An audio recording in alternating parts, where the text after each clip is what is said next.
Oh, well, I guess I'll just say, so yeah, use Gaia and, yeah, so everything's right there. Yeah, you're right. I do need, okay. So given, what is the acceleration? So I know Hidden's asked for, right away, they ask us for the acceleration of a car that moves at a steady velocity of 100 kilometers per hour, due north for 100 seconds, so for a time of 100 seconds. Any hiddens, well, one thing we should know is that it says if it's a steady velocity, that means V final equals V initial. If I use VI as V initial. So then, what is the acceleration? Well, if I look at, for an equation, the equation is delta V over delta T. Does everyone here know what delta means? Change. So you just take final minus initial, yes? Oh, yeah, thank you for reminding me, Humphrey. Remember, there are books over there if you need them, but I have the problem here also if you can see it. So then that means, so now I can isolate, I don't have to because it's already there, and then now I'm looking for the answer. Well, what is delta V? That's V final minus V initial over the time. V final is equal to V initial, so then therefore my acceleration is 0. You must write G, V initial is 15 meters per second north. V final is 25 meters per second north. Time is 4 seconds. Okay, then, is there any hidden information? No. How do you know there's no hidden information? Because something doesn't start from rest, stop, or be influenced by gravity. Right? Those are the usual cases where there's hidden information. The other kind of hidden information is when the problem suggests something. For example, like if you started a stoplight, we all know that the initial velocity is 0.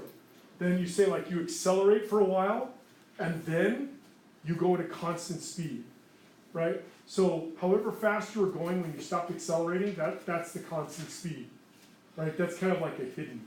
So sometimes there's things that connect, but don't worry about that. Okay, so there's no hiddens. Now, what's asked for in this problem? Right, so they want acceleration. And let's see.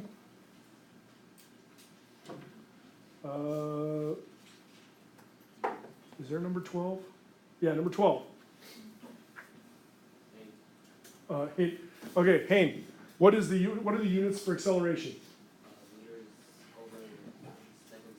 Thank you. Okay, very good. So we know that's going to be in meters per second squared. Then what equation do we have that has all three of those things in it? Hopefully something like A is V final minus V initial over T. So then I don't even have to isolate. I can just plug it in. 25 meters per second minus 15 meters per second over 4 seconds. So then you get 2.5 meters per second squared. Or, yeah. Not negative, yeah, 2.5. So here we go. Let's do this. As Casey told us, time is 1.5 seconds. Now, hiddens. Does this have a hidden? Number 9.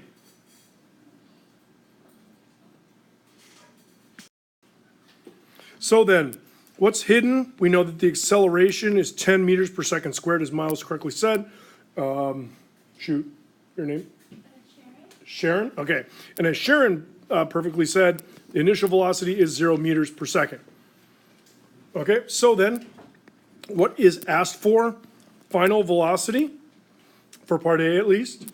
Then what equation fits? Well, I have V0, I have VF, I have A, and I have T. What equation should I use? AT plus V initial.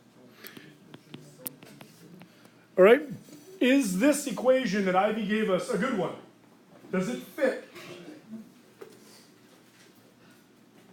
Yeah, perfectly. In fact, do I need to do any algebra? No, it's already set up. So when I go for my answer, V0 goes away and I get a velocity of 15 meters per second. Now I will choose blue. How high is the balcony? Ignore drag. So now I need to find, now I'm asking X. How high is the balcony? So then I have, remember I have 1.5 A and V0. So I'm going to choose X equals V0t plus 1/2 A t squared. Do you have this equation on your formula sheet? I don't even know where any of these are. Radioactive decay, what the heck? So they used an X0 in here, but we're assuming X starts at 0, so that's fine.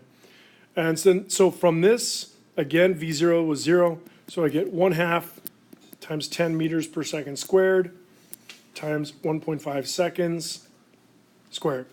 So 1.5 seconds squared is 2.25. So that would be 22.5. Half of that would be 11.25 or 11.3 meters.